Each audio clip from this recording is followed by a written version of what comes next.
23 ABC's Digital Update is brought to you by Motor City Buick GMC.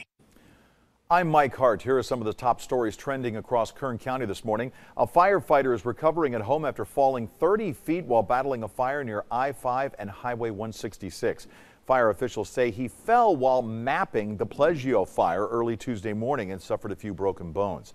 He was airlifted to Kern Medical for treatment. Officials say it's the 8th injury recorded this month.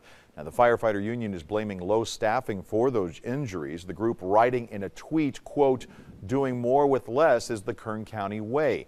They went on to say it's a safety issue for both employees and civilians. But Chief Brian Marshall said in this particular case, staffing was not the problem.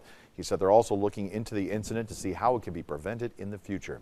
A terrifying scene on Taft Highway. Police say a semi caught fire last night after crashing head-on with a Chevy Tahoe.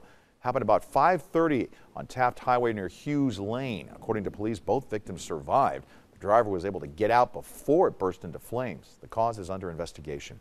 And police say a Bakersfield man accused of breaking into several vehicles, including one used by the DA's office, has now admitted to breaking into another 20 cars earlier this month. 18-year-old Lorenzo Carrillo was arrested this past weekend, appearing in court yesterday, accused of breaking into cars at 2 parking garages downtown. One of the vehicles broken into was a Kern County DA's office forensic unit SUV. Carrillo told officers he was also responsible for 21 break-ins that occurred July 7th on Truxton. Carrillo was booked on 5 counts of vehicle burglary and additional drug-related charges. Let's bring in Elaine Rusk right now and get another look at those 100s.